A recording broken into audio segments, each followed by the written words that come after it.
Assalamualaikum warahmatullahi wabarakatuh. Perkenalkan, nama saya Muhammad Fajar Aulia dari AI 12 IPA 3 absen 17. Di sini saya akan menjelaskan tentang materi usul fikih. Yang pertama ada pengertian usul fikih. Usul adalah dasar pembentukan hukum yang berisikan dalil-dalil. Jenisnya ada dua, yaitu dalil akli dan dalil nakli. Dalil akli yaitu sumbernya berasal dari akal dan berasal dari dua hal, yaitu ijma dan kias. Ijma yang berarti kesepakatan para ulama, dan kias yang berarti menyamakan dua perkara dua persamaan.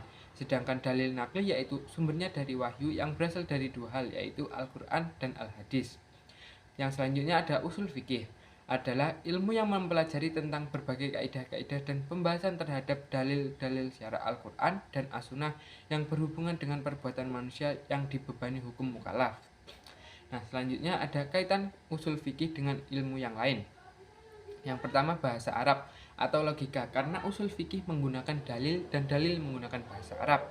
Yang kedua ada Al-Quran, karena sumber utamanya adalah Al-Quran. Yang ketiga ada fikih. Ilmu fikih dan usul fikih itu berbeda. Yang selanjutnya periodisasi usul fikih. Periode pertama pada masa Nabi Muhammad SAW masih hidup. Periode ini terjadi pada abad 1. Pada periode ini Rasulullah menjadi satu-satunya rujukan fatwa umat Islam. Hukum-hukum fikih saat itu terdiri dari hukum Allah dan Rasulnya dengan acuan Al-Quran dan As-Sunnah. Yang selanjutnya periode kedua pada masa sahabat Rasulullah sudah tidak ada. Para sahabat melakukan ijtihad, memutuskan perkara, memberikan menetapkan hukum syariat dengan tetap mengacu pada hukum periode pertama. Pada periode ini belum ada kodifikasi fikih secara khusus. Selanjutnya periode ketiga yaitu periode tabi'in tabi'ut tabi'in dan menjadi imam mujtahid terjadi pada abad kedua dan ketiga Hijriah. Pada periode ini bukan hanya periodisasi yang terjadi pada faktor perkembangan hukum fikih semakin kompleks, tetapi juga karena semakin luasnya kekuasaan Islam. Pada periode ini hukum fikih terdiri dari hukum Allah dan Rasulnya dan putusan para sahabat, fatwa imam mujtahid dan hasil ijtihad mereka, sumber Al-Quran dan hadis, ijtihad para sahabat dan imam mujtahid.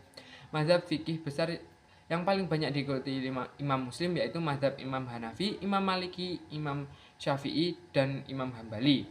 Yang terakhir ada tujuan faedah mempelajari usul fikih, ialah mengetahui hukum-hukum Allah secara yakin atau zahan dugaan kuat, sehingga selamat dari taklid mengikuti tanpa mengetahui dalilnya, dan menjadi seorang mujtahid yang sanggup mengeluarkan hukum dari ketentuan-ketentuan yang pokok, atau sekurang-kurangnya menjadi seorang mutabi, orang mengikuti hukum dengan mengetahui sumber dalilnya.